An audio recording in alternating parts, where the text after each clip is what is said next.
명랑시사 이승원입니다.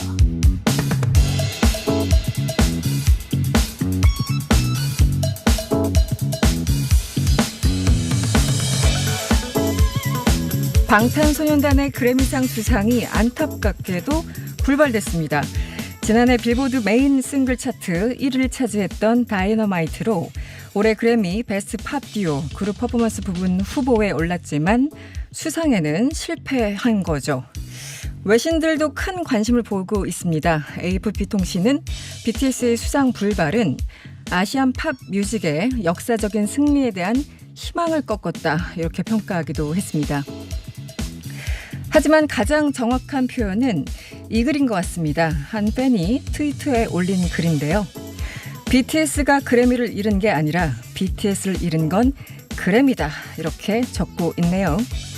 중요한 건 뮤지션으로서의 실력이지 수상 여부는 아닐 겁니다. 명랑한 월요일 명랑시사 지금 바로 시작합니다.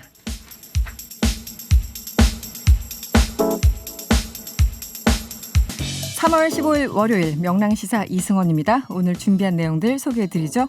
명랑 인터뷰에서는 2분기 백신 접종 계획과 백신 휴가 도입에 대해서 전문가 의견 들어보도록 하고요.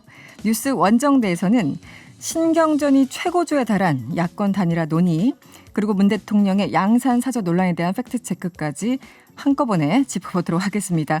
그리고 3부에서는 여의도 인터뷰 준비돼 있어요. 더불어민주당 양향자 최고위원 그리고 국민의힘 조혜진 의원과 정치 현안 살펴보도록 하겠습니다.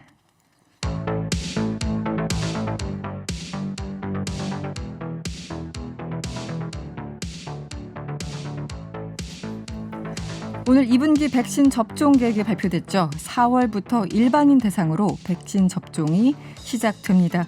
앞으로 진행될 백신 접종 계획 자세한 내용 가톨릭 의대 백순영 명예교수 다시 모셔서요. 자세한 이야기 들어보도록 하겠습니다. 교수님 안녕하세요. 예, 안녕하세요. 네. 4월부터 75세 고령층을 대상으로 일반인 접종이 시작됩니다. 생각보다 좀 빨라진 거네요. 예, 상당히 네. 빨라졌고 바람직한 일이죠. 빠르면 네네. 빠를수록 좋으니까요. 특히 고령층인 경우 65세 이상 일반 접종이 시작된다는 것은 굉장히 중요한 의미가 있고, 피해를 최소화할 수 있는, 즉 65세 이상들이 사실 전부 다 맞는다면은 위중증이라든지 사망 사례가 굉장히 줄어들어서 네네. 이 방역에도 굉장히 좋은 점이 많이 생기겠죠. 네.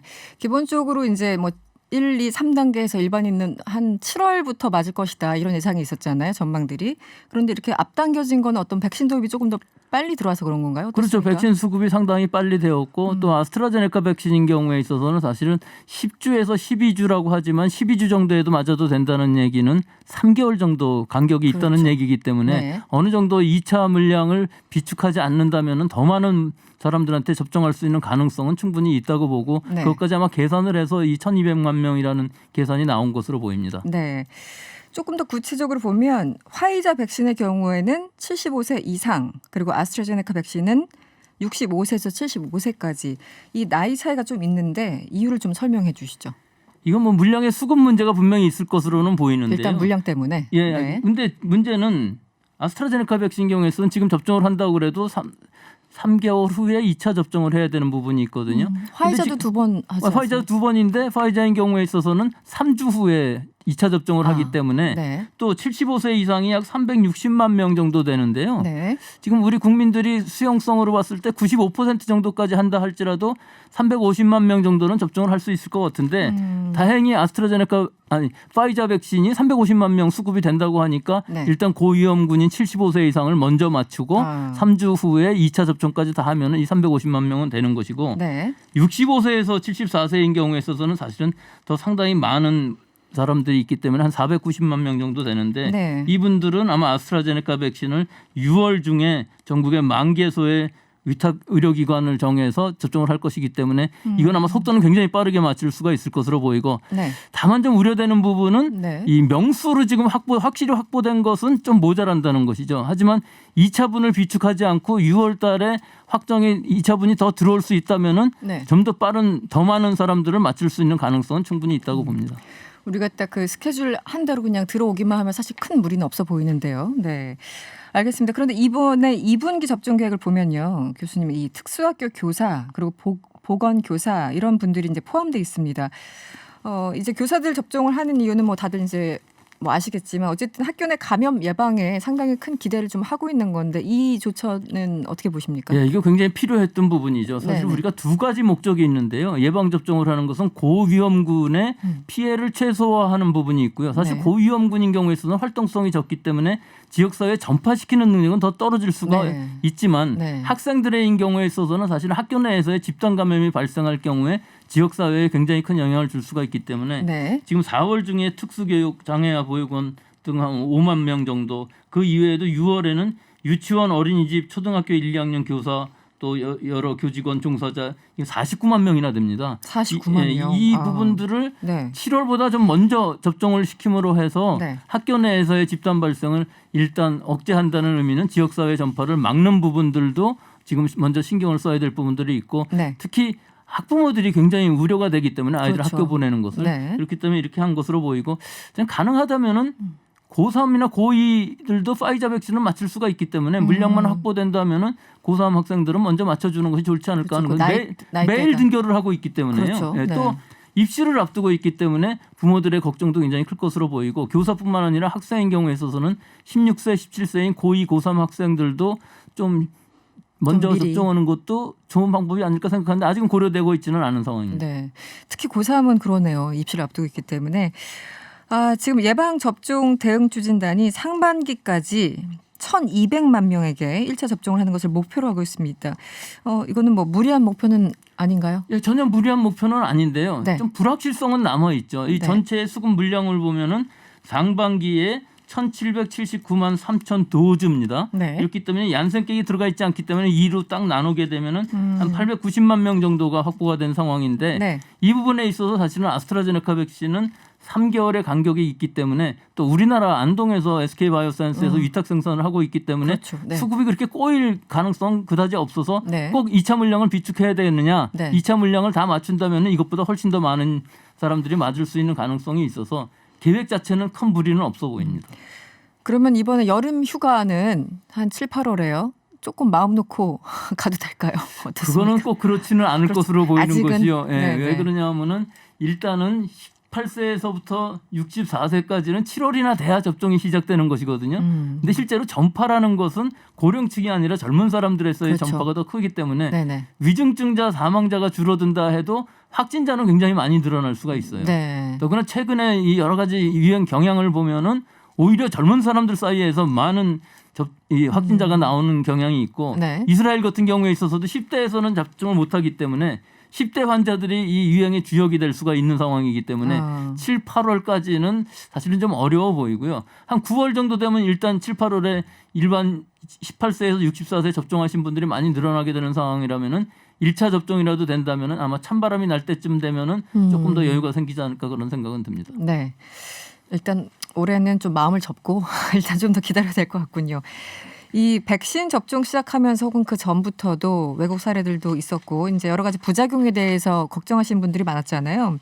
고열이나 근육통, 뭐 어지럼증 등등에 대해서 얘기가 있는데 이 부분을 이제 백 교수님이 저번에 저희 이제 스튜디오에 나와 주셨을 때도 이 얘기를 잠깐 했지만 자연스러운 면역 반응이니까 뭐 그렇게 우려할 필요 없다라고 생각하시는 분들도 있고 어떤 분은 또 부작용이다 이렇게 표현하시는 분도 있는데 어디서부터 어디까지가 백신 접종의 부작용으로 저희들이 규정을 할 수 있습니까? 그거는 경계가 사실은 애매하죠. 네. 각 개인마다 면역 반응이 차이가 굉장히 심하기 때문에 네네. 어떤 사람은 막 죽을 듯이 아프다고 네네. 생각하시는 분들도 있을 것이고 어떤 분은 또 이 통증에 둔감한 사람들도 확실히 있습니다. 그렇죠. 네. 그렇기 때문에 감기 걸린 거, 독감 걸린 굉장한 근육통이라 할지라도 사실 2, 3일 지나면은 확실하게 좋아지기 때문에 큰 문제가 없어 보이는데 이런 부작용 사례라고 할 수 있는 것들은 2, 3일이 지나도 없어지지 않는 여러 가지 증상들이 있다면은 네. 그런 의료기관을 방문을 해야 되겠죠. 네. 또 보통은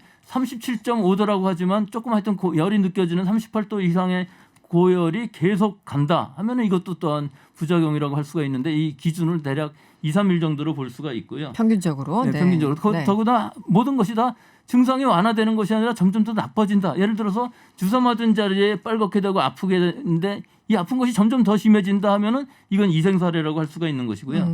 또는 경련이라든지 두드러기라든지 마비 증세, 네. 부종이라고 그래서 좀 그건 좀 손발이 심각하네요. 붓는다든지 이런 네. 것들이 좀 오래 간다면은 이건 분명히 백신 맞은 후에 이 이상 증상이라고 판단을 할 수가 있기 때문에 네. 일단 의사 선생님하고 이 상의를 하는 것이 좋을 것으로는 보이는데 여기서 중요한 부분은 37.5도 이상의 열이 나는 경우에 있어서는 응급실을 가더라도 코로나19에 감염의 가능성도 있기 때문에 그렇죠. 상당히 진단받기가 어려운 상황이 될 수가 있어서 네. 이 응급실 자체의 기능을 악화시킬 부분들이 분명히 있어요. 이 네네. 사람들이 진단 검사를 다 받고 격리를 하고 한다면은 이런 부분들이 좀 열이 어느 정도 난다 할지라도 타이레놀 먹으면서 끝까지 버티다가 네. 열이 안 떨어질 때 응급실을 가는 것이 좋지. 열이 난다고 그래서 무조건 바로 응급실을 가면. 방문한다 그러면은 상당히 우리 의료 체계 자체에 문제를 만들 수가 있기 때문에 네. 특히 지금 상황은 우리가 일부만 접종을 받기 때문에 괜찮겠지만 네. 이것이 대규모로 접종이 일어나는 4월부터는 이런 우려가 충분히 현실화될 가능성이 있어서 미리 이런 거에 대한 가이드라인을 좀 만들어둬야 될 필요가 있고 응급실에서도 이 대처 요령들을 좀 만들어둘 필요가 있을 것으로 보입니다. 그러니까 백신 접종 후에 고열 발생했을 때 이것을 그냥 단순히 부작용이라 생각해서 응급실에 뛰어갈 수 있는데 이게 혹시 확진의 그 징조일 수 있으니까 응급실 방문을 좀 자제하고 이제 다른 방법을 좀 강구하는 게 현명하다. 예, 그런 말씀이시네요. 그 가능성을 배제할 수 없기 때문에 물론 그렇죠. 백신을 맞고서 열이 난 나는 것은 부작용이라고 수 할 있죠. 수가 있지만 네네네. 그 사람이 감염됐을 수 있는 가능성도 그렇죠. 충분히 있는 것이 배제 못하기 때문에 네. 좀 이 부분들에 대한 가이드라인이 필요한 상황이다 그렇게 생각할 수 있겠습니다. 그리고 이 얘기를 참 많이 했어요. 정부가 이 백신 휴가를 검토한다고 합니다. 예, 이 부분은 어떻게 보십니까? 저는 개인적으로 굉장히 그 합리적인 조치라고 보는데 네. 굉장히 합리적이죠. 하지만 네. 이 하루라는 것을 백신 접종 다음 날로 할 것인가 2, 3일 언제로 자기가 결정해서 할 수 있는 부분이 더 결정이 됐으면 좋겠고요. 네. 사실은 하루는 다음 날은 괜찮았는데 좀 그 다음 날이 더 아프다든가 하는 사람들도 있을 수가 있기 때문에 네. 좀 반응이 늦게 나타날 수도 있고요. 또 한 가지는 이 휴가를 받는 것들도 각 부서에서 좀 돌아가면서 접종을 받아야지 그렇죠. 한 부서가 한꺼번에 후유증 부작용으로 결근을 한다 그러면 그 부서 자체에 기능이 마비될 상황들이 그렇죠. 있을 수가 있기 때문에 네. 좀 탄력적인 운영이 부서 내에서도 필요할 것으로 보여서 네. 하루 쉬게 하는 것은 유급휴가로서 굉장히 의미가 있는 일이고 좀 더 탄력적으로 운영을 했으면 좋겠습니다. 네, 건강을 위해서 알겠습니다. 이 이제 아스트라제네카 백신 접종에 대해서 뭐 여러 가지 말들이 많았었고 언론에서도 가장 집중적으로 다루는 게 이 백신인데 최근 유럽의 일부 국가에서 아스트라제네카 백신 접종을 잠정 보류했습니다. 혈전이 생겼다 이런 보고에 따른 예방적 조치라고 하는데요. 이게 어떤 상황인지 설명을 좀 부탁드릴게요. 예, 유럽에서 이 두 개의 라틴암바에서 접종을 받은 사람들이 좀 이상 증상이 보이고 혈전이 생기고 이것이 폐색전이라든지 심근경색으로까지 발전을 해갖고서 사망하는 케이스가 몇 케이스가 있었습니다. 그런데 그 라틴암바가 좀 이상해 보이는 부분은 분명히 있습니다만은 네. 이 영국이나 유럽에서의 1,700만 명 정도의 아스트라제네카 백신을 맞은 사람들을 추후 조사해 보니까 네. 혈전과의 인과관계는 전혀 없더라 하는 것과 아, 네. 일반적으로 유럽에서 지금 생기는 이 혈전이 나타나는 사람들의 이 빈도수 유병률을 보면은 약 300만 명이 접종을 받으면은 한 달에 한 300명 정도가 네. 혈전이 생기는 것이 일반적이라고 합니다. 하지만 네. 지금 이 백신을 맞은 사람들의 통계를 보면은 네. 뭐 500만 명에서는 한 30명 정도 되는데 300만 명 정도가 한 달에 맞았을 때 22명 정도가 혈전으로 되었다고 하니까 네, 네. 실제에서 퍼센테이지. 일어나는 상황과 크게 차이가 나지 않고 오히려 더 적다고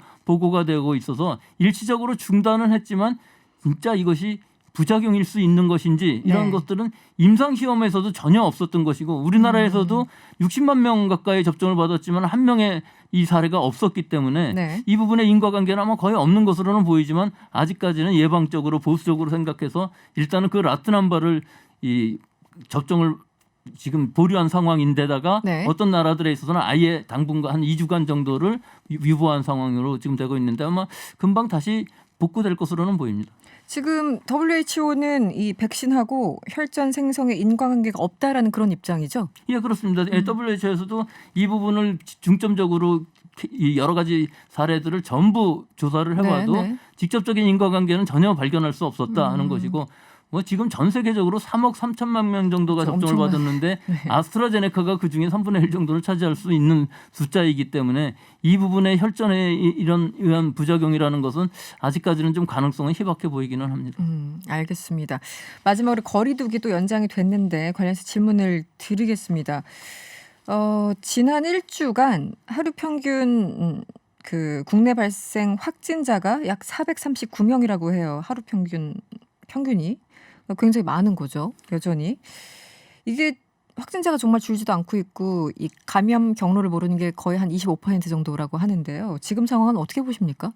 이게 지난주까지만 해도 일단은 정체 상태라고 볼 수가 있었는데 네. 이 한 주간이 지나면서 그 이전 주에 비해서 하루 50명 정도가 늘어나면서 그러니까요. 일단은 확산 추세인 것은 분명하지만 일단 그 확산 추세는 미미해 보이기는 합니다. 여러 가지 면에서 볼 때 우려할 만한 부분들은 감염 재생산 지수 한 사람이 몇 사람을 감염시키냐 하는 것이 네. 0.94에서 1.07로 증가를 했기 때문에 네네. 이건 증가 추세로 갈 수 있다고 볼 수가 있고요. 앵커님이 말씀하신 것처럼 감염 경로 불명의 환자도 24.5%라 4명에 1명 정도는 알 수가 없다는 그러네요. 걸 나타내는 것이거든요. 네. 근데 다만 좀 안심할 만한 부분들이 있는 것은 위중증 환자는 굉장히 많이 줄어서 지금 한 자릿수로 떨어졌습니다. 그렇군요. 99명으로 네. 떨어졌고요. 또 사망자 수도 상당히 안정적이어서 지금은 이 사망률인 경우에서도 1.74%로 네. 약간 하향 추세이긴 한데 이것은 사실은 확진자가 많아지면 줄어드는 추세이기 때문에 그렇죠. 실제 비율이니까. 사망자의 네. 수는 안정적이기는 합니다.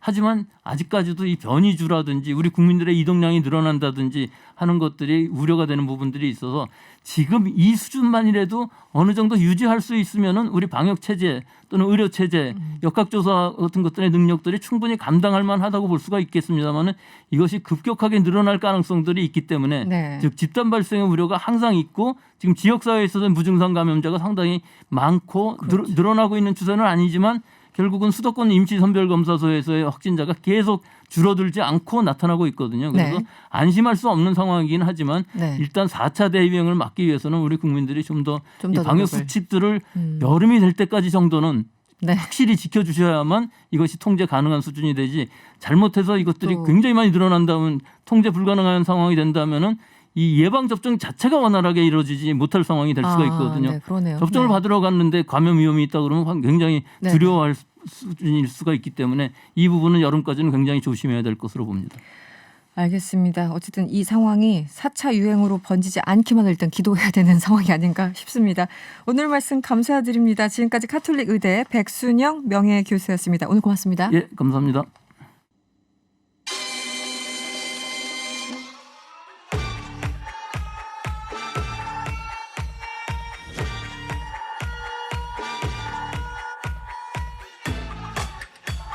더 깊고 더 자세한 뉴스 브리핑 시간입니다. 뉴스 원정대 월요일에 명랑 패널 만나보죠. 오창석 시사평론가 그리고 세계일보 최영찬 기자 함께합니다. 어서 오세요. 안녕하세요. 안녕하세요. 네, 지금 TBS 유튜브 채널에서 보이는 라디오로 함께하실 수 있습니다. 보이는 라디오로 얼른 들어와 주시고요. 여러분의 의견도 항상 기다리고 있습니다. 무료로 이용할 수 있는 TBS 앱을 활용하셔도 좋고요. 짧은 문자 50원, 긴 문자 100원이 드는 샵 0951번으로 의견 많이 보내주세요. 샵 0951번입니다. 요즘 단일화가 양쪽 다 살벌해지고 있어요. 토론도 그렇고 그 외곽에서 싸움도 그렇고 이 언어의 수위가 점점 올라가고 있습니다. 서울시장 보궐선거 야권 단일화 오세훈 후보, 안철수 후보 신경전이 극대화되고 있는데요. 지금 야권의 어떤 여론조사 수치가 올라오고 있잖아요. 좋은 점수가 나오니까 역설적으로 단일화가 더 꼬이는 거 아니냐 이런 지적들이 있어요. 어떻게 보십니까? 네. 지금 제가 이제 여권 관계자의 발언에 따르면은 네. 이게 여당의 자칫 호재로 작용할 수 있다 뭐 이런 기대감도 좀 있더라고요. 서로 역으로 해서 활용을 하는 거니까. 그러니까 네. 이제 이게 뭐냐면은 단일화가 이제 꼬일 수도 있겠다. 왜냐면은 지금 그 3자 대결을 하더라도 오세훈 후보가 지금 1등 한다는 조사가 나온 결과가 딱 이제 일면 톱에 석간에 나오니까 이렇게 가면은 뭐 안철수 후보랑 지금 오세훈 후보가 단일화가 잘 꼬이는 와당에 이게 그러니까 예를 들어서 오세훈 후보 같은 경우는 앞서 나간다고 하니까 그럼 안철수 후보가 자꾸 좀 뭐 자기들 입장에서 약간 말이 안 되는 국민의힘 주장을 입장에서. 하면은 네. 굳이 그렇게 무리해서 할 필요가 있냐, 뭐 공동시정 굳이 할 필요 있냐, 그냥 네. 가자 이렇게 갈 수도 있겠다는 민주당 쪽 희망 섞인 얘기를 좀 들었는데요. 네, 그러니까 이제 단일화 안 되길 바라고 있는 거죠, 한마디로. 그렇죠. 이제 여권에서는. 그 비교를 네. 하더라고요. 이제 작년 총선을 한번 생각해봐라. 작년 총선에 코로나19 막 심해지면서 여당 엄청 힘들었거든요, 초반에. 네. 네. 그러니까 근데 결과적으로는 잘 극복을 했다고 해서 180석을 얻었잖아요. 네. 그러니까 이제 지금도 현재 상황에서는 야당이 굉장히 유리한데, 그러니까 어떻게 단일화가 만약에 이런 하나의 어떤 지표 때문에 꼬이게 되면은 뭐 어떻게 될지 모른다. 뭐 이런 게 얘기를 좀 나오고 있습니다. 뭐 선거는 항상 그렇죠. 그 상대방이 안 되길 바라는 그런 마음들. 예. 안철수 후보도 이제 격해지고 있어요. 계속 오세훈 후보랑 설전도 벌이고 있고 김종인 비대위원장도 또 아픈 말들을 보내고 있는데 안철수 후보가 이런 얘기했습니다. 3자 구도로 가겠다는 밑자락을 까는 것이냐면서 굉장히 불쾌감을 나타냈는데 오창수 평론가님. 네. 가능성 어떻게 보십니까? 이대로 가면은 그런 거잖아요. 내가 나가도, 그러니까 안철수가 나가도 오세훈이 나가도 이길 수 있다라는 약간 희망 섞인 여론조사들이 나오니까 네. 3자 정말 가는 거 아니야? 이렇게 생각하시는 분들 계실 것 같아요. 일단은 지금까지도 국민의힘 측과 안철수 국민의당 측 그리고 민주당 측은 단일화가 될 것이라는 것을 상수로 두고 이제 준비를 하고 있을 겁니다만 네네. 지금 여러 가지 여론조사가 LH 사건 이후로 민주당에 굉장히 불리한 여론조사만 나오고 있습니다. 그렇죠. 단 한 번도 박영선 후보에게 유리하거나 음. 유의미한 결과 나온 적이 없거든요. 네. 그렇기 때문에 이 부분에 대해서 사실은 안철수 후보와 오세훈 후보가 서로도 욕심을 낼 수밖에 없는 상황이고 안철수 후보는 그동안 LH 사태가 터지기 전까지 양자 대결을 했을 때 안철수 후보가 그러니까 국민의힘의 흡수를 받은 안철수 후보가 압도적으로 이긴다. 이런 것들이 많이 나왔었고요. 네, 네. 오세훈 후보 같은 경우는 기세를 탔다라고 좀 봅니다. 선거는 기세 싸움인데 네. 나경원 후보가 이길 것이라고 예상했었던 당내 경선에서 오세훈 후보가 승리를 하면서 기세를 잡았고 여기에 LH까지 겹치면서 국민의 힘이 되어야 한다라는 여론이 또는 중도층이 많아지고 있습니다. 그리고 오세훈 후보는 나경원 후보와 좀 다르게 나경원 후보는 비호감도가 좀 높은 사람이었다면 네. 오세훈 후보는 비호감도보다는 헛발질을 했다. 자기 밥그릇을 스스로 찼다. 이런 이미지가 있거든요. 비호감도는 조금은 다릅니다. 네네. 그렇기 때문에 그동안 꾸준히 지금 일반 여론조사를 했을 때 오세훈 후보가 유리했다는 것이 지표상으로 나와 있음에도 불구하고 사실은 별로 신경 쓰지 않았는데 이것을 이제 신경 쓸 수밖에 없는 상황이 돼버렸고요.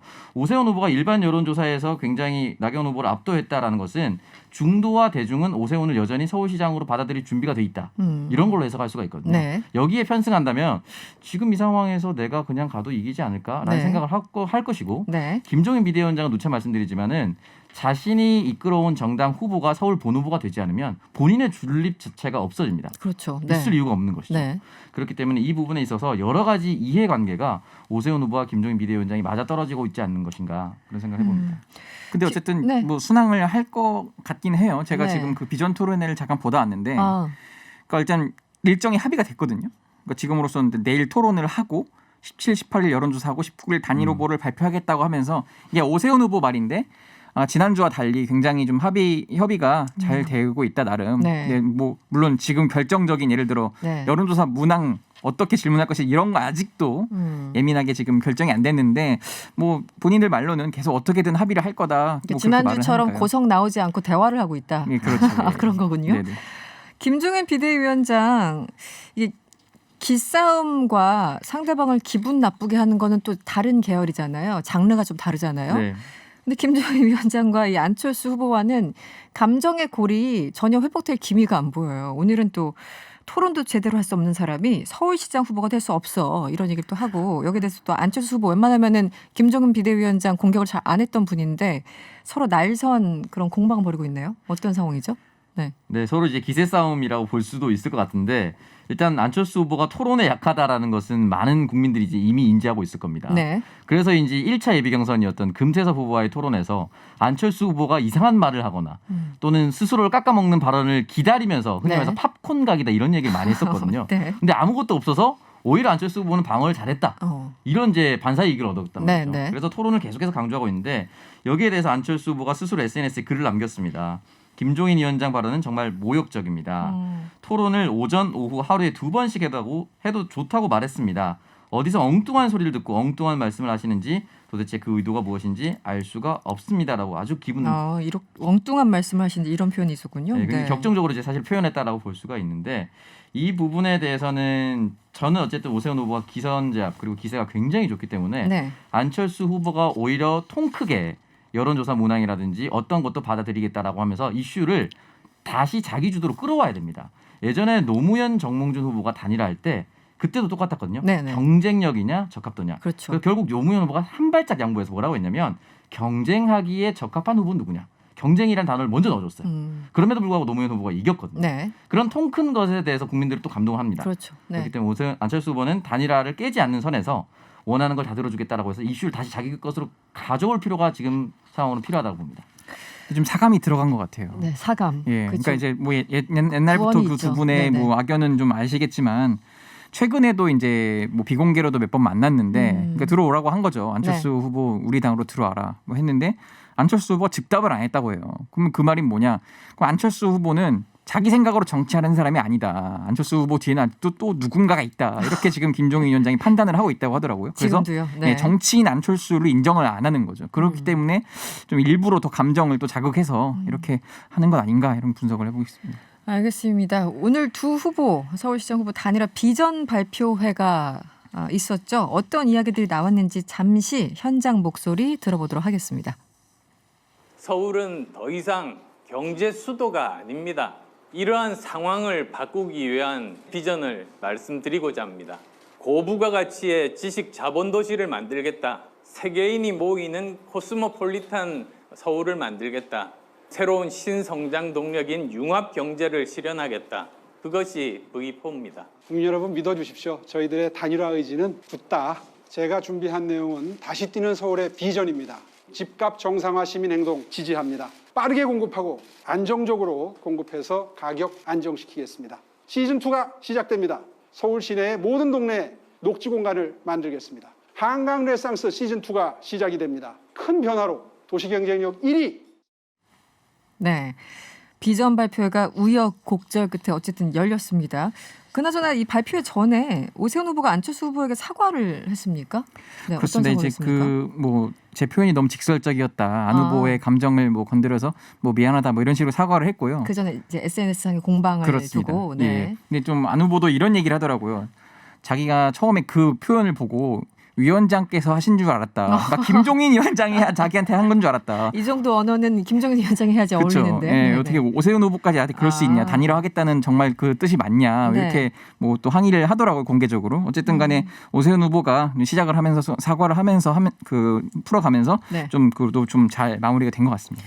알겠습니다. 여론조사가 지금 어쨌든 야권에는 우호적으로 나오는 분위기입니다. 오세훈 후보와 안철수 후보 모두 더불어민주당 박영선 후보를 약 20%포인트 차로 압승한다는 조사가 일부에서 나왔어요. 자세한 내용을 좀 소개해 주시죠. 네, 여론조사 전문기관 STI가 12일과 13일 양일간 서울에 거주하는 만 18세 이상 유권자 1,000명을 대상으로 조사를 했습니다. 네. 14일 발표했고요. 네. 오세훈 후보와 박영선 후보의 가상 양자 대결에서는 오세훈 후보가 51.8%, 박영선 후보가 33.1%로 18.7%포인트 차로 오세훈 후보가 이기는 것으로 나왔고요. 안철수 후보 역시 양자 대결에서 박영선 후보를 53.7% 대 32.3%, 21.4%포인트 차이로 앞서는 것으로 나타났습니다. 근소하게 안철수 후보가 훨씬 더 경쟁력이 있다라고 볼 수는 있지만 이 퍼센트 차이가 워낙 크기 때문에 네. 18.7, 21.4, 이 퍼센트가 워낙 크기 때문에 지금으로서는 어떠한 후보와 맞붙어도 박영선 후보가 꽤 크게 지고 있다라고 볼 수가 있습니다. 어쨌든 최근 불거지는 LH 투기 의혹 그리고 뭐 윤석열 검찰총장의 사퇴 이런 것들이 계속 악재로 작용을 하는 걸로 봐야 되겠죠. 그렇습니다. 네. 지금 특히 그 주말 사이에 LH 직원들이 좀 유명을 달리한 사건들이 계속 그렇죠. 나왔잖아요. 네네. 근데 그분들이 어떻게 보면은 정부에서 원래 그 조사한 그 명단에 포함이 안 됐던 분들인데 그런 선택을 한 것이 물론 어떤 인과관계가 있는지 아직 밝혀지진 않았지만 국민들이 생각하기에는 아니 조사를 제대로 한 게 맞아? 이렇게 의문을 가질 수 있단 말이죠. 네. 그것 때문에 정부 여당 쪽에 좀 대처도 좀 아니라다 이런 것 때문에 국민들 뭐 중도층 입장에서는 회초리를 한번 들어야 되는 것 아니냐 이렇게 좀 해석이 나오고 있습니다. 근데 네. 윤석열 전 검찰총장의 사퇴도 좀 영향을 준 것 같고요. 그럼 계속 틈만 나면 이제 한 번씩 좀 언론 인터뷰를 통해서 이제 의견을 밝히잖아요. 네. 그거에 따라 좀 호응도가 있는 것 같아서 이거를 또 지금 그 야당 후보들이 또 이른바 윤석열 마케팅을 또 쓰고 있어서 선거에 좀 영향을 주고 있다 이렇게 좀 보겠습니다. 예전에 오세훈 후보와 한명숙 후보가 붙었을 때 뭐 선거 며칠 전에 한 18% 차이 나는 것으로 여론조사 나왔으나 네. 결과를 봤더니 1% 미만의 차이였지 않습니까? 그래서 이제 여론조사를 어디까지 믿을 수 있을 것인가 10년째 계속 재현되는 논쟁이기도 한데 이번 이 숫자는 어떻게 보고 계시고 어쨌든 20일 정도 남았는데 어떤 변수가 있을까요? 오창석 평론가? 지난 이제 2020년에 21대 총선 선거가 있었습니다. 네. 그 4월 6일에 김대호 관악 후보가 당시 미래통합당이었죠. 30, 40대는 무논리다. 이런 식으로 하면서 또 한 번 네. 지지율이 기억이 꺾인 적이 나요. 있었고 네. 그리고 또 2000년 초반으로 거슬러 올라가면은 정동영 당시 열린우리당 의장이 노인들 투표할 필요 없다라는 취지의 발언이 또 일파만파 커지면서 선거판을 뒤흔들었습니다. 그렇기 때문에 선거 공식 선거 기간 10여일 이때 그리고 일주일 이내에도 얼마든지 선거 판세는 바뀔 수가 있기 때문에 끝까지 좀 지켜봐야 될 것이고 네. 마지막까지 저는 이 여론조사대로 갈 것인가에 대해서는 좀 의문이 남는 것이 네. 결과적으로 서울시장 선거를 하러 갔을 때 이것이 LH 사태가 잘못된 것이지만 박영선 후보가 잘못한 것은 아닙니다. 논리적으로 따지면 그렇죠. 네. 그렇기 때문에 지금은 판세와 상황에 영향을 받는 여론조사다라고 보면 되고 결국 본선거에 들어가면 그 사람을 보고 찍습니다.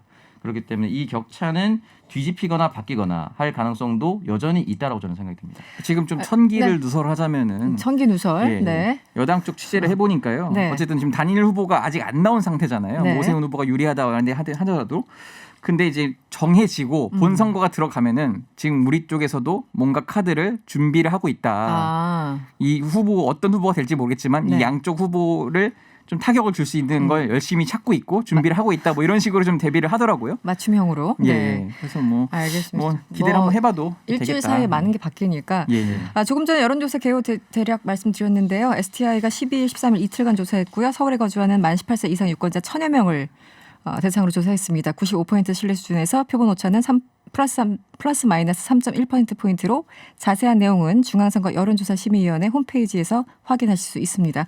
다음 이슈로 넘어가 보자. 시간이 많지는 않은데 좀스럽다는 표현을 쓰셨네요. 문 대통령이 직접 SNS 글을 잘 안 올리시는데 양산 사저 이제 야권에서 공격을 하니까 직접 SNS에 글을 올렸습니다. 구체적으로 야당에서는 어떤 게 문제라는 겁니까? 네. 네, 일단 사실은 대통령의 SNS는 취임하고 나서는 공식적인 메시지가 주를 이루었습니다. 주로 그랬죠. 네. 정제된 문구와 문체만이 등장을 했었는데 조금은 다른 뉘앙스의 문구가 올라왔죠. 그 이유를 따져보니까 현재 대통령이 퇴임 후 거주할 목적으로 하고 있는 양산 사저 이 부분에 대해서 건축 허가를 받기 위해서 땅의 용도를 바꾸었다. 이것이 좀 문제가 된다.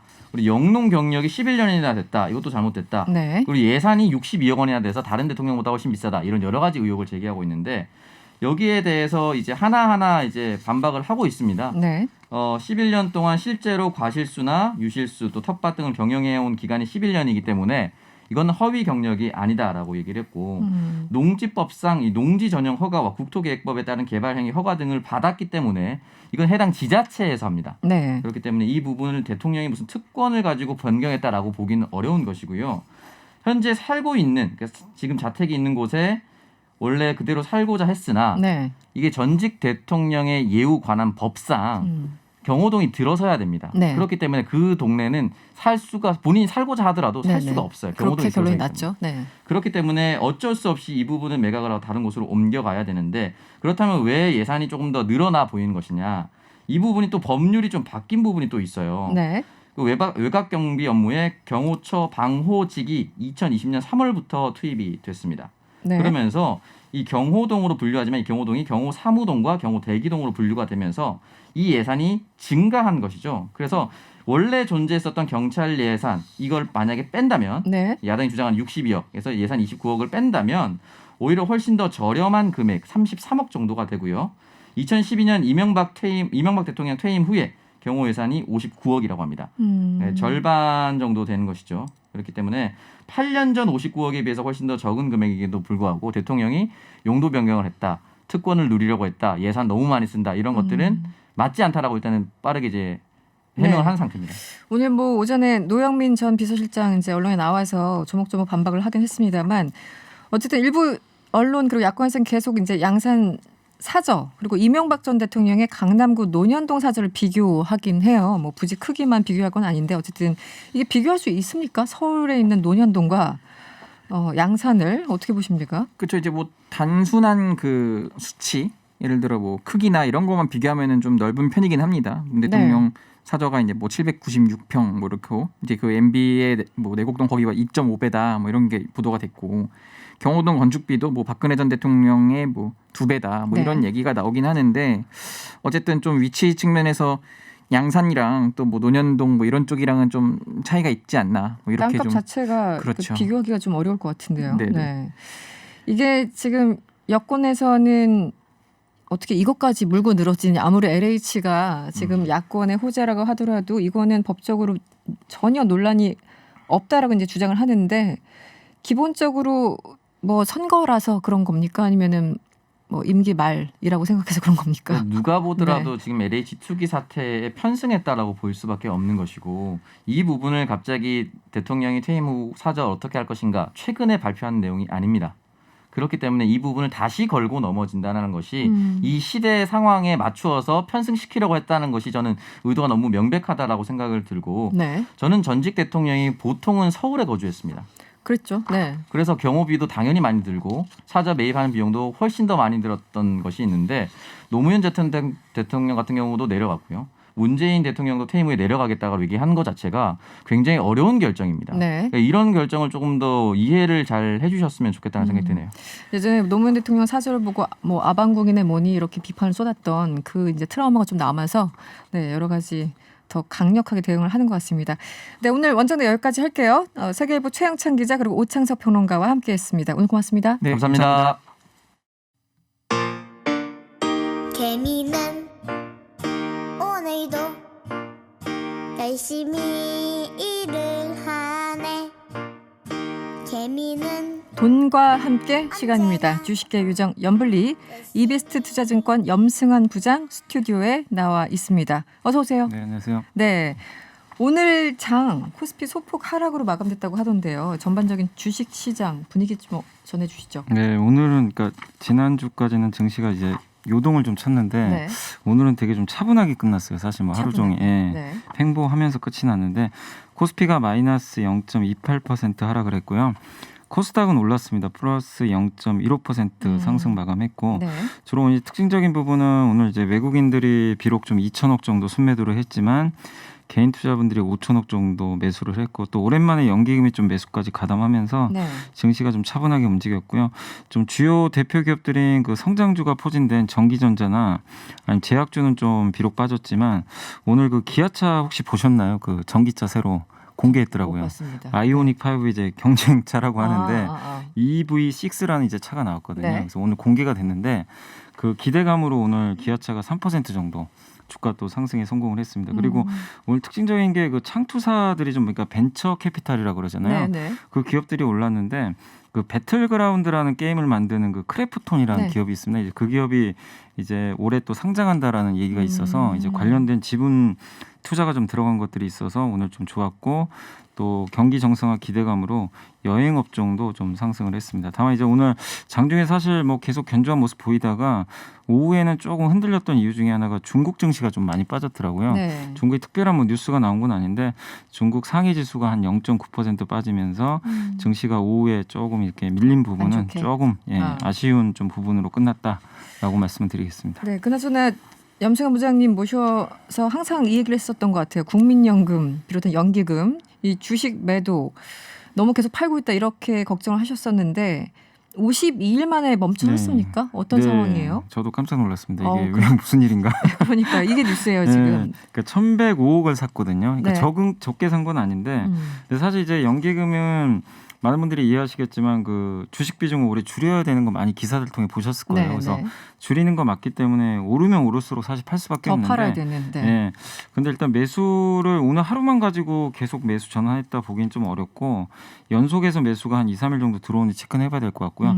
한 가지 변수가 뭐냐면 사실 연기금 이 순매수에 여러분이 그 여기 감춰져 있는 부분이 하나 있어요. 우정사업본부라고. 네. 이게 어떻게 보면 이제 약간 우체국이죠. 네. 근데 여기가 그 좀 설명하면 시간이 기니까 그 이 코스피를 이용해서 선물과 현물의 가격 차를 이용해서 프로그램 매매를 하는 주체예요, 사실은. 왜냐하면 그래요? 거래세가 면제돼요, 유일하게. 그래서 프로그램 매매를 할 때는 보통 이익을 0.2%, 0.3% 내거든요. 근데 네. 세금 내면 남는 게 없어요. 네. 근데 세금을 면제해 주니까 할 수가 있습니다. 근데 예전에는 이 사업본부가 국가기관으로 따로 떼어져 있어서 가지고 우리가 확인이 가능했는데 이게 그 연기금에 같이 들어가 버렸어요. 그래서 1,105억 중에 우정사업본부의 프로그램 매수가 만약에 많았으면 실제 연기금 매수는 아닌 거거든요. 그러니까 이걸 우리가 근데 정확히 알 수는 없어요. 그래서 이게 연속해서 뭐 꾸준히 들어온다면 우리가 연기금 매수로 볼 수 있지만 그냥 하루 이틀로 끝나버리면 프로그램 매매는 사실 단기 매매거든요. 네네네. 그렇기 때문에 하루 이틀 더 보시고 진짜로 연기금이 사는지는 지켜보시고 다만 이제 이번 달 말에 기금운용위원회가 열리잖아요. 네. 거기서 뭐 내년 주식 비중 올린다는 얘기도 좀 나오고 있으니까 일단 3월 말에 기금운용위원회 좀 결정을 확인하고 우리가 좀 판단을 하는 게 맞는 것 같습니다. 네. 최소한 며칠을 봐야지 이 연기금의 성격을 네. 제대로 파악할 수 있다. 여기까지 설명을 해주셨고요.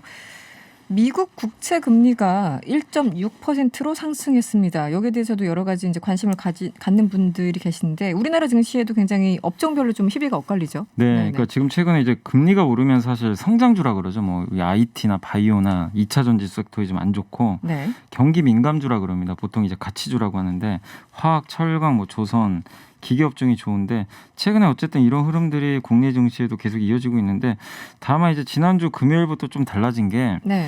미국의 나스닥이 그 금리가 1.6%로 급등을 하니까 바로 급락을 했어요.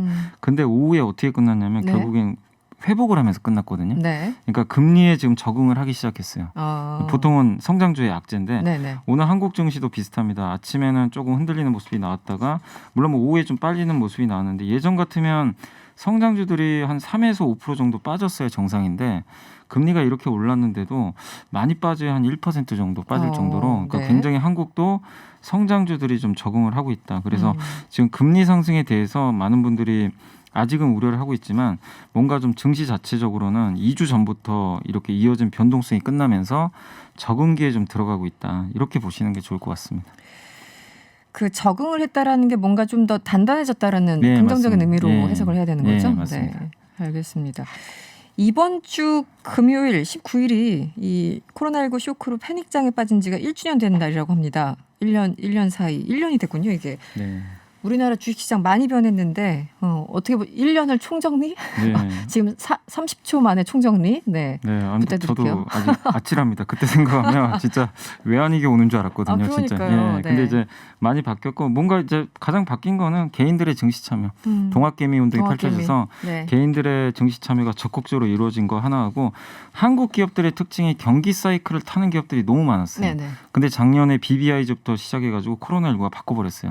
성장주로 바뀌면서 네. 한국 증시가 나스닥을 따라가는 흐름으로 바뀌어버렸어요. 네. 그러니까 한마디로 한국 기업들의 경쟁력이 코로나19 때문에 더 발현이 된 것 같아요. 오히려 그러니까 이런 부분들이 좀 과거랑은 좀 달라진 부분이 아닌가. 긍정적인 그렇게 생각- 부분으로 볼 수 있다. 네. 알겠습니다. 돈과 함께 오늘 여기까지 해야 되겠네요. 다음 주 월요일에 다시 모실 거고요. 이베스트 투자증권 염승환 부장이었습니다. 오늘 고맙습니다. 네, 감사합니다. 네, 1, 2부는 여기까지고요. 3부에서 양양자 최고위원 그리고 조혜진 의원 만나보겠습니다. 잠시 후 3부에서 뵙겠습니다. 지금 이 시각 정치권에서 가장 뜨거운 이슈를 짚어보는 여의도 인터뷰 시간입니다. 먼저 여당으로 가볼까요? 더불어민주당 양향자 최고위원 연결돼 있습니다. 위원님 안녕하세요. 안녕하십니까, 양양자입니다. 네, LH 직원들의 3기 신도시 투기 의혹 여의도로 일파만파입니다. 그래서 이 질문을 드릴 수밖에 없는데요. 최근에 한 시민단체가 양향자 최고위원 그리고 민주당 김경만 의원이 땅 투기를 한 의혹이 있다 이렇게 검찰에 수사를 의뢰했어요. 2015년에 화성의 땅을 샀다고 하는 건데 어떤 상황인가요? 네, 제가 2015년이 거주지가 화성 동탄이었고 또 이 땅은 화성 사마리입니다. 2014년에 임원이 되면서 네. 그 사원 시절에 퇴직금을 받았습니다. 그래서 여유자금이 있는데 이제 저도 그 산골 출신이라 전원 생활을 좀 꿈꿨던 것도 있었고요. 그런데 조용하고 좋은 땅이 매물로 나왔다는 지인의 말만 믿고 이제 이 땅을 좀 매입을 해놨는데 네. 해당 토지는 사실상 맹지라고 합니다. 그래서 그 보도도 제가 보도를 보고 알았었는데요. 네네. 그리고 이제 말씀하신 것처럼 신규 택지 지정 호재를 노린 거 아니냐라고 하는데 사실은 신규 택지로 지정된 지 1년이나 지나서 구매를 한 상황이고요. 2015년 10월 구매인데 실제로 택지 승인이 난 것은 또 14년 9월이고요. 네. 또 이게 공직으로 올지를 모르고 있다가 민주당이 영입을 결정하면서 수차례 이제 매매 시도를 했는데 네. 이게 거래 자체가 워낙 없고요. 매매 실패해서 어쩔 수 없이 들고 있었던 겁니다. 네. 예. 그런데 이제 평생 한 번 토지 거래인데 네네. 이 농지가 뭔지 네. 이런 것도 제대로 확인 안 하고 사는 게 제 불찰이었고 지금이라도 매각할 수 있다면 참 좋겠습니다. 네. 거기가 그린벨트로 묶여 있는 곳이죠? 예, 그린벨트로 묶여 있습니다. 예. 알겠습니다. 어쨌든 계속 매각 시도가 여러 번 있었는데 계속 불발됐다 이렇게 설명을 해주신 거군요. 일단은 주택 알겠습니다. 건립, 네. 예, 주택 건립 가능 여부 등에 대해서 이제 구매 당시에 제가 정확히 파악하지 못한 어떤 불찰이 있습니다. 예. 네, 알겠습니다. 네. 요즘 뭐 워낙 이 문제가 크다 보니까 민주당에서도 자체 윤리감찰단을 꾸렸지 않습니까? 그래서 네. 의원과 보좌진의 3기 신도시 투기 여부를 조사하겠다라는 건데 이게 조사가 어디까지 진행이 됐고 또 발표 시점이 언제인지도 궁금한데요. 우선 저희 의원실에서도 3기 신도시 투기 여부 조사를 이제 응해서 보내드렸고 네. 사실상 윤리감찰단 업무의 경우에 개별 의원들도 확인할 수 없을 만큼 철저한 보안 아래 진행되고 있습니다. 그래서 네. 누구도 잘 알 수 없는 상황이지만 다만 이제 정부 여당의 명운이 걸린 일인 만큼 그 어느 때보다 또 철저하고 면밀하게 조사하고 있을 것으로 생각하고 있습니다. 원래 지난주쯤 발표가 될 거라고 저희들이 기대를 하고 있었는데 아직은 좀 시간이 걸리는 상황인가요? 예, 이것이 이제 간단하게 3기 신도시 투기 여부에 체크만 할 것이냐, 네. 부동산 전체의 어떤 서류를 받을 것이냐, 이런 부분들이 잘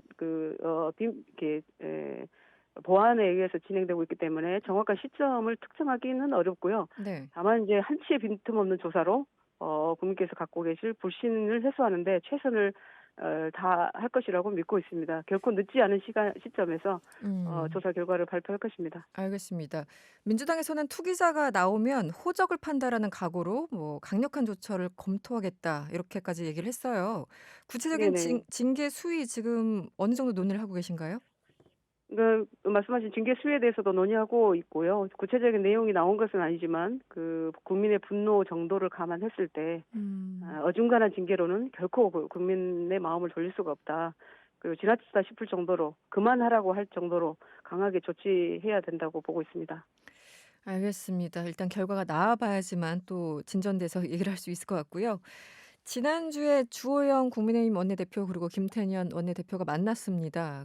특검 제안을 했는데 국민의힘에서는 특검은 돌아가는 길이다. 시간이 오래 걸린다. 검찰 수사로도 충분히 진상규명이 가능하다. 이렇게 주장을 하고 있습니다. 이 부분에 대해서는 어떻게 보십니까? 전수조사도 특검도 받지 못할 이유가 없다라고 보고요. 떳떳하다면 함께 전수조사를 받으면 될 일인데 마치 두려워서 전수조사를 피하는 것처럼 보여서 당당하게 해명을 해야 된다고 보고요. 이제 특검도 마찬가지입니다. 부동산 불공정에 대한 객관적이고 정확한 수사를 위해서는 특검이 최선의 대책이고 이미 이제 윤석열 검찰총장 당시에 수사할 수 있는 기회가 있었음에도 날려버렸고 결국 조속한 특검 출범으로 한치의 의심도 남기지 말아야 하고요. 이제 야당의 특검 거부는 그 자체로 정쟁으로 보고 있습니다. 네. 특검 자체를 정쟁화해서 진실 규명을 오래 끌어서 정부 여당을 공격하겠다는 의도가 분명하고 이번에 부동산 불공정 문제 해결을 위해서는 지체할 이유도 여유도 없다고 보고 있습니다. 그러니까 민주당에서는 일단 경찰 수사를 보자라고 했다가 최근에 이제 검찰 투입에 대해서 여러 가지 논란이 있으니까 특검을 제안하신 건데 그 이유는 지금의 검찰은 사실상 믿지 못하겠다 이런 이제 맥락이 깔려 있는 거네요. 필요하다면 특검이 아니라 네. 이제 더한 방법이라도 동원해야 된다고 보고 있는 것이고요. 근데 이걸 이제 검찰 개혁과 엮어서 어떤 본질을 해서는 안 된다고 보고 있습니다. 네. 못 믿는 것이 아니라 네. 그보다도 더한 어떤 방법이라도 동원해서 이 문제만큼은 해결해야 된다고 보고 있습니다. 모든 수단을 동원해야 할 때다 이렇게 보고 있습니다. 예. 알겠습니다. 이낙연 민주당 상임선거대책위원장 부동산 범죄 씨를 말리겠다 이렇게 강력하게 좀 성토를 하고 있습니다. 그래서 민주당에서는 관련법 5개를 국회 3월 국회에서 처리하겠다라고 발표를 하셨는데 이 LH 재벌방지 5법 어떤 내용이 있는지 간략하게 좀 설명을 해주시죠. LH 재발방지 5법은 공공주택특별법, 공직자윤리법, 그리고 네. 한국토지주택공사법, 그리고 이해충돌방지법, 부동산거래법 이렇게 있습니다. 네. 이렇게 묶어서 LH 5법이라고 하고요. 이제 공직자윤리법 같은 경우는 재산 등록 의무 대상을 공기업 직원에서 공공기관 임직원으로 확대하고 관련 부처와 기관의 부동산 취득을 제한하는 내용이고요. 공공주택특별법은 또 업무 관련성이 없어도 미공개 정보를 이용한 종사자와 해당 정보를 부정하게 얻어 활용한 외부인 등도 법적 제재 대상에 포함한다는 내용을 담고 있습니다. 네. 그리고 한국토지주택공사법은 업무상 비밀을 통해서 얻은 부당이익의 3 내지 5배에 달하는 벌금을 가하는 방식으로 환수하고 해당 부동산을 몰수하며 부당이익이 매우 큰 범죄인 경우에는 가중처벌하겠다라는 내용을 담고 있고 또 이해충돌방지법은 공직자의 이해관계 신고 의무화 및 직무 회피제도, 또 직무상 비밀 이용, 재산상 이익 취득 금지, 공직자 직무 관련 외부 활동 제한, 이제 특히 취득 이익 몰수 추징 제도가 있습니다. 네. 그래서 공직자 직무상 비밀을 이용해서 불법 취득한 재물 또는 재산상의 이익은 몰수하거나 추징하도록 규정하고 있고요. 마지막으로 부동산 거래법은 그 미공개 개발 정보 그런 이용 금지뿐만 아니라 부동산 거래, 전자계약 시스템 도입, 또 시세 조작 금지, 또 허위 매물 등 허위 정보 유포 금지, 또 부동산 거래 분석원 설치 등 이제 전반적인 불공정 행위 전반을 단속하는 내용을 담고 있습니다. 그동안 이 법들을 왜 마련을 안 하고 계셨을까요? 근본적인 질문입니다만. 네. 그렇습니다. 그래서 저도 참 안타까운 부분인데 항상 제가 말씀드리는데 이 시스템이 정말 중요하고 이 시스템이 갖춰져 있지 않을 때는 이런 불법적이고 위법적인 모랄 상황이 모랄 해저드 그런 안 좋은 상황으로 가는 것 같습니다. 이번 기회를 통해서 네. 제대로 된 시스템을 마련하고 이제 국회에서도 정말 열심히 더 법안들을 마련하면서 이 비리가 근접되지 않도록 씨를 말리겠다라는 그런 각오로 임하고 있습니다. 그 국민의힘은 지금 관련 법안에 대해서 어떤 입장이신 거예요? 국민의힘에서도 이걸 반대할 이유는 전혀 없다라고 보여지고요. 네. 함께 논의를 이제 시작해야 되는데 아마 국민의힘에서도 여러 의원들이 발의를 해놓지 않았나 생각을 하고 있습니다. 심상정 의원이나 네. 또 정부 안도 함께 있기 때문에 이 부분을 이제 상임위에서 논의를 시작하면 될 것 같습니다. 알겠습니다. 4.7 재보궐선거 얘기를 안 할 수 없습니다. 오늘 아침 그 여론조사 보셨죠? 네네, 이 맞습니다. 숫자를 보고 굉장히 좀 충격이 크셨을 것 같다는 생각을 해봤습니다. 지금 상황 어떻게 평가하고 계십니까? 우선 상당히 엄중한 상황이다라고 보고 있고요. 다만 저희 아침에 선대위에서 논의를 했습니다만 한명숙 그 후보가 서울시장 후보로 나왔을 때도 네네. 선거일 당일 며칠 전에 18%로 지는 결과가 나왔는데 막상 여러분이 0.6%의 차이로 패했습니다. 그래서 크게 이 여론조사를 염두에 두지 않고 전국적으로 서울과 부산을 지원하는 또 모든 역량을 집대성해서 이 선거를 꼭 승리로 이끌자라고 다짐을 하고 있습니다. 지금 LH 사건이 이 사태가 굉장히 여권의 악재인 거는 분명합니다. 이게 가장 큰 어떤 지지율 하락에 영향을 미쳤다고 보시는 건가요? 어떻습니까? 지금 상황에서는 미치지 않았다고는 볼 수 없지만요. 이번 기회를 통해서 국민들께 정말로 신뢰를 회복하는 그런 계기로 마련한다면 저는 충분히 국민들께서 다시 한번 힘을 주실 것이라고 믿고 있습니다. 네. 어떻게 보면 간절한 희망 이런 것들이 지금 여야 모두에 있는 상황인데 범여권 단일화가 사실 끝난 게 아니에요. 김진애 후보와 박영선 후보 굉장히 치열하게 토론을 하는 거를 봤습니다. 오늘 2차 토론이 있죠, 의원님? 예. 네. 이 김진애 후보가 만만치 않게 이제 공격하는 그런 포인트가 있던데 오늘 가장 큰 쟁점 어떻게 보십니까? 우선 각자가 내놓은 정책들을 가지고 이제 토론을 하게 될 것이고요. 네. 우선 이제 저희 민주당에서는 임기 1년의 중차대한 어떤 선거이기는 하나 또 서울의 100년을 준비하는 1년이고 또 공정의 가치를 회복할 1년이고 또 정권 재창출의 마중물이 될 1년이기 때문에 네. 이 모든 무게를 짊어질 수밖에 없는 후보가 이제 박영선 후보이기 때문에 아마 어떤 문제에 있어서도 잘 할 것이라고 보고 있고요. 이번 기회를 통해서 정말 그 공정의 가치도 바로 세우고 또 여러 일들을 능력을 인정받는 계기가 될 것으로 보고 있습니다. 네. 지금 여론조사라는 게 또 일주일 3일 앞두고도 계속 달라지는 것도 사실인데 어쨌든 여기에 대해서 뭐 크게 일희일비하지 않는다는 그런 입장이신 거군요. 예, 그렇습니다. 그러니까 전 253개 지역의 지역위원장들이 네. 총 출동해서 서울, 부산을 지원하도록 하는 그런 결의를 또 의원총회를 통해서 저희가 함께했습니다. 예. 알겠습니다. 오늘 말씀 고맙습니다. 네, 감사합니다. 네, 지금까지 더불어민주당 양향자 최고위원이었습니다.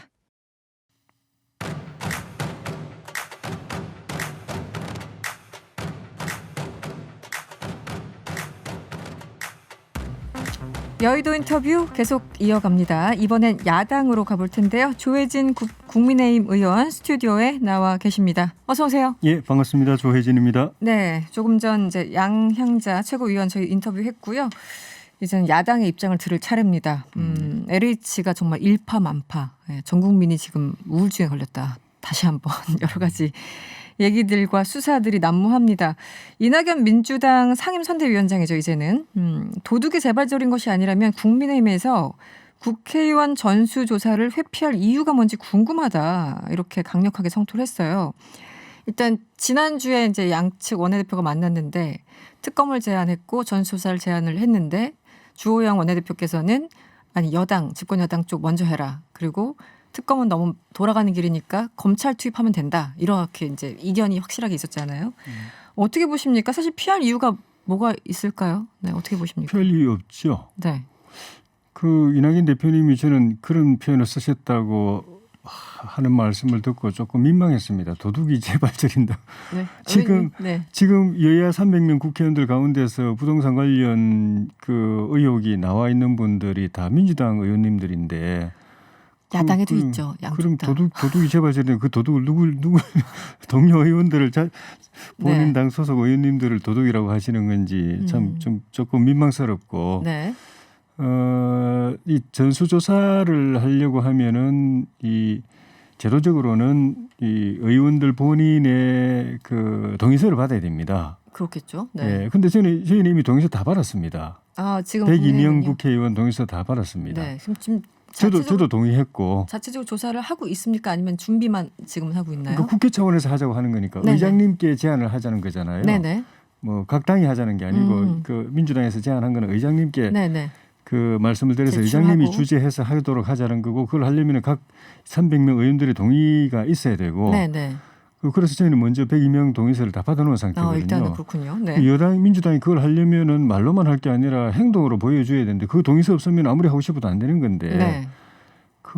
민주당이 180명 범여권에 180명 의원님들이 그 동의서 냈다는 이야기를 저는 들은 게 없어가지고 일단 자체적으로 아까 양향자 최고위원 이제 인터뷰를 잠시 전에 했습니다만 자체적으로 윤리위원단 구성해서 의원하고 보좌관까지 3기 신도시 관련해서 투기 의혹 자체 지금 일단 조사를 하고 준비 거의 다 이제 조사 완료 단계고 곧 발표한다고 여기까지는 얘기를 했거든요. 근데 그 동의서 부분은 아직 확인이 안 된 부분이신가 봐요. 그건 자체 조사니까. 네, 좀 다르다. 김태년 원내대표 겸 당대표 대행이 저희 당에 제안한 거는 국회 차원의 조사를 하자는 거거든요. 맞습니다. 각 당이 자체적으로 하자는 게 아니고. 네네, 그렇죠. 그리고 그건 이제 의장님이 하셔야 된다는 거고. 그래서 저희는 그걸 할 수 있기 위한 동의서를 다 받아놓은 상태고. 근데 일단 주호영 원내대표는 근데 왜 당신들 먼저 하세요 이렇게 얘기를 했을까요? 상식적으로는 그게 맞죠. 조사를 의혹의 대상이 되는 사람 지금도 이제 민주당 의원들만 계속 나오는 게 다 이유가 있지 않습니까? 개발 정보를 접할 수 있는 사람들이 그런 사건, 그런 비리를 연루될 가능성이 있는 거지. 야당처럼 개발 정보에 접근이 안 되는 사람들이 네. 그런 비리에 연루될 가능성은 훨씬 적거든요. 뭐 전혀 없다고 할 수는 없을지 모르겠지만 네네. 다른 루트로 뭐 알 길이 있을지 모르겠지만 상식적으로는 청와대나 정책 결정하는 청와대나 정부 그리고 그 지방자치단체 그리고 그 청와대 정부하고 당정 협의를 하는 여당 의원들이 그 개발 정보를 들여다보게 돼 있고 20대 때 그 때문에 그 개발 도면이 유출됐다든가 아니면은 개발 계획을 보도자료 냈다든가 해서 난리가 났던 게 다 민주당 쪽이었거든요. 그러니까 그쪽을 저 문제가 있다고 하면 그쪽을 먼저 해야 뭐가 나오도 나오지. 그럼 그럴수록 야당은 유리하니까 네. 전수조사해서 그냥 같이 열어보자 하면 더 깔끔하지 않나요? 그러니까 그래서 제가 동의서 다 받은 거죠. 그래서 언제든지 국회에서 결정되면 하도록 네. 하고. 근데 중요한 거는 의원들 개인을 조사하는 건 기본이고 근데 의원이든 청와대 직원이든 국토부 직원이든 LH 직원이든 지자체장이든 본인 명의로 실명으로 했을 가능성보다는 차명으로 했을 가능성이 훨씬 많기 때문에 차명을 어떻게 조사할 거냐. 이거는 그냥 이름을 대조해가지고 절대 나올 수가 없습니다. 네. 그러니까 자금을 그 거래를 한 돈을 사람의 따라가야 되는. 돈을 추적해가지고 그 네. 돈의 주인이 누군가를 알아봐야 되거든요. 네. 그거는 검찰의 강제 수사를 통해서 해야 되는데 네. 지금 지금 뭐 국회의원 실명 조사하니 이런 거 가지고 변죽 울리고 있으니까 그건 좀 문제가 있는 것 같아요. 일단 전직 검사분들한테 이제 여쭤보면은 예.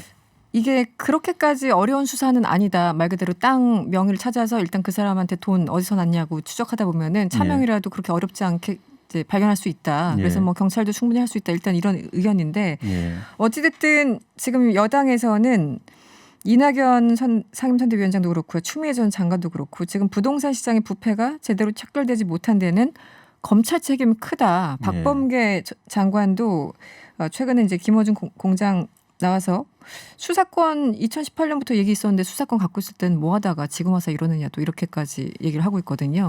어떻게 보십니까? 이런 검찰 책임은. 저도 그 뉴스 봤는데 네. 그 정도면 남 탓도 좀 중병이라는 생각이 들더라고요. 아, 그렇습니까? 네.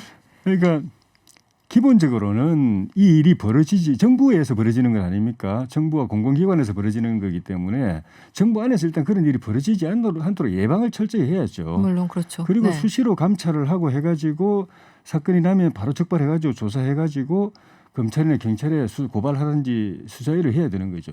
그걸 하는 사령탑이 청와대고 청와대 민정수석실이고 그 안에도 공직기강 비서관실이고 그리고 국토부에도 감사관이 있지 않습니까? 그 밑에 감사 직원들이 다 있고 LH에도 청와대가 임명한 감사가 있지 않습니까? 그 밑에 또 감사실이 있고 그 사람들이 평소에 지금 같은 이렇게 부동산이 막 뛸 때는 틀림없이 그런 그 독버섯이 자랄 수 있다는 걸 생각하고 철저하게 내부 감찰을 했어야죠. 그리고 그러면 아마 한두 건은 충분히 잡아낼 수 있었다고 보고 그러면 검찰이나 경찰에 수사일을 하고 고발해서 수사하게 해야 되고 그 기본 업무가 소홀히 된 데서 이런 문제가 생겼고 검찰은 기본적으로 사건이 터져야 수사를 들어가는 거지. 아무것도 없는데 고소고발도 없는데 심지어 내사조차도 무슨 단서가 있어야 내사 들어가는 거지 막 들어가는 게 아니거든요. 막 들어가면 그거는 인권 유린이지 수사가 아니거든요. 누가 누구를 탓하는지 조금 검찰 책임론은 지나치다. 네. 알겠습니다. 지금 저희가 최근에 이제 그 인터뷰한 부동산 전문가 뭐 교수님도 그렇고 사실 우리는 신도시만 바라보고 있지만 이 대규모 택지 개발 예정 지역도 이제 많다. 합해 보면은 꽤 큰 규모다. 여기까지 다 봐야 된다라고 얘기를 하셨고 또 우연찮게도 최근에 박영선 후보가 전체 전수조사하자 이렇게 제안을 했어요. 여기에 대해서 어떻게 생각하십니까? 저희 당 저도 그렇지만 저도 그런 주장을 했지만 저희 당도 처음부터 그 주장을 했습니다. 그러니까 신도시뿐만 아니라 대규모 택지 개발 지역도 지역으로 조사 범위를 넓혀서, 확대하고 지역을 확대하고 그 다음에는 대상을 확대해야 된다. 청와대 또 국토부, LH, 지자체 또 지방의회 그 개발 정보에 접근성이 있는 대상들을 다 뭐 국회의원도 포함될 수 있고 대상을 확대하고 그 다음에는 좀 전에 말씀드린 대로 실명 조사로 끝나면 아무 의미가 없다. 그렇겠죠. 차명 수사로 대상을 확대해야 된다. 그리고 그거를 조사 대상 주체를 또 확대해야 된다.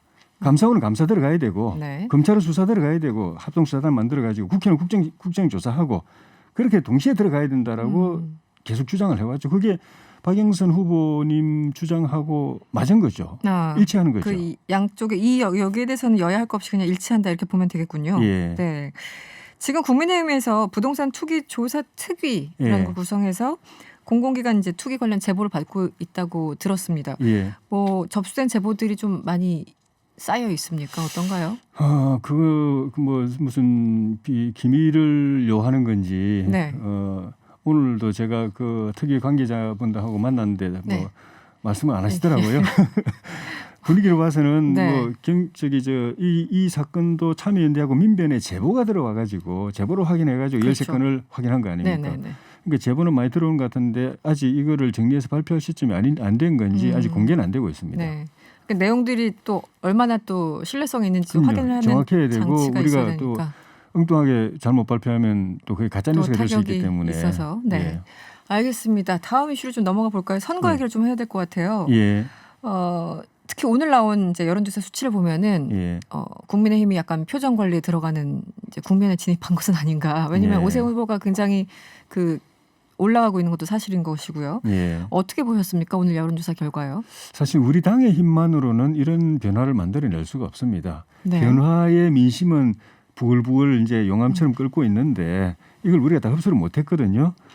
그런데 그 안철수 후보가 야권에 참여를 한 거 아닙니까? 그렇죠. 단일화에 참여했다는 건 네네. 야권에 참여한 거고 거기다 윤석열 총장이 나오면서 또 야권 후보로 자리매김하게 되고 그러니까 국민의힘이 이게 포용하지 못한 껴안지 못한 중도층 또 무당층 네네. 이 표들이 지금 야권의 표로서 네. 결집하고 있는데 그게 매개가 안철수 후보도 매개가 됐고 윤석열 전 총장도 매개가 됐거든요. 네.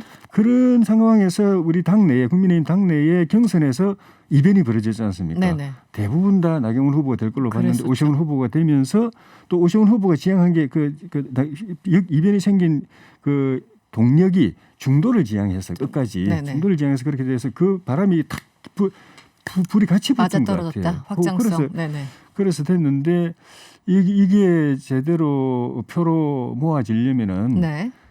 후보 단일화가 잘 돼야 되고 네. 그게 성공적으로 돼야지 삐끗하면 이 표가 또 어디로 될지 알 수가 없어요. 물론 이제 선거가 20일이나 남았고요. 예. 선거는 뭐 하루 이틀 사이에 또 확 바뀌니까 맞습니다. 20일 남았고 예. 그럼에도 불구하고 이제 어떤 추세가 있는 상황이잖아요. 그래서 예. 3자로 나와도 오세훈 후보 한번 해볼 만하다 이제 이런 얘기가 들리니까 예. 이제 여러 가지 또 굉장히 신경전이 벌어지고 있고 그러자 안철수 후보가 이제 분노했는지 예. 그 단일화 안 하려고 지금 밑자락 가는 거 아니냐 또 이렇게까지 맞받아치고 있는 상황이잖아요. 예. 단일화가 제대로 될까요? 어떻게 보십니까? 여전히 당연히 된다. 그건 조금 제가 네. 아쉽고 좀 유감스러운데 네. 우리 당 쪽에서 그런 발언이 나가면 안 되죠. 저는 안철수 후보 입장이라도 네. 그런 생각이 들만하다고 봐요. 그렇습니까? 그러니까 네. 우리 당이 조금 이제 치고 올라오는 게 있고 하지만 말씀하신 것처럼 20일 남은 선거 기간에 민심이 어떻게 출렁일지 특히 이 오만하거나 아니면 네. 목에 힘들어가거나 아니면 강자처럼 행세하는 정치인이나 정치 세력에 대해서는 국민들 마음이 금방 돌아섭니다. 그렇죠. 금방 그리고, 알아채죠. 그리고 네. 이렇게 잘 된 게 꼭 우리 힘만으로 잘 됐다고 볼 수 없지 않습니까? 우리가 불쏘시개는 됐지만은 네네. 사실은 중도표가 결집해서 이렇게 이제 그 불이 붙고 있는데 그 불쏘시가 된 거는 안철수 후보고 윤석열 전 총장이고 이분들은 끝까지 내년 대선까지 같이 가야 되기 때문에 이번 네. 단일화는 확실하게 돼야 되고 그 과정에서 서로 존중해야 되고 배려돼야 되고 서로 역할이 보장이 돼야 되고 시장선 끝나고 난 뒤에도 공동정부 서울시정 공동정부를 네네. 만들겠다고 했지 않습니까? 네네. 보장이 돼야 되고 국민들이 보기에 박수 칠 수 있는 모습으로 돼야 되는데 우리가 조금 앞서갔다고 해서 상대방이 섭섭해하거나 또는 오해할 만한 그런 언동을 발언들이 하는 거는 나오면 그는 정말 저는 주의해야 된다고 봅니다. 알겠습니다. 하나만 시간이 뭐 많지는 않습니다만 오늘 그 조혜진 의원께서 예. 기자회견을 국회에서 가지셨어요. 낙태죄 심사에 나서달라. 어떤 예. 내용입니까?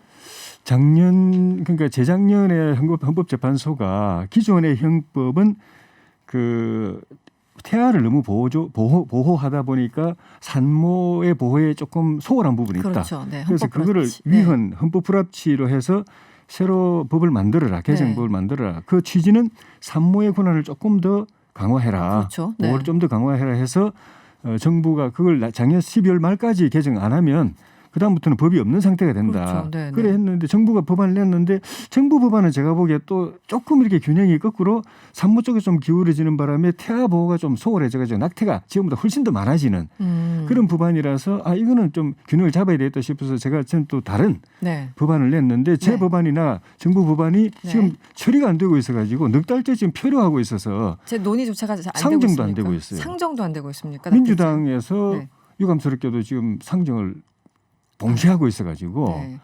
예. 알겠습니다. 그럼 낙태죄는 사실 이제 이게 조금 길어진 얘기이기 때문에 다음에 예. 다시 예. 이슈로 만들어서 예. 얘기를 하겠습니다. 예. 지금까지 국민의힘 조혜진 의원이었습니다. 고맙습니다. 예, 고맙습니다. 네, 저도 집에 갈 시간이 됐군요. 명랑시사 저희들이 준비한 내용은 여기까지고요. 내일 저녁 6시 10분에 찾아오겠습니다. 편안한 저녁 되시고요. 지금까지 이승원이었습니다.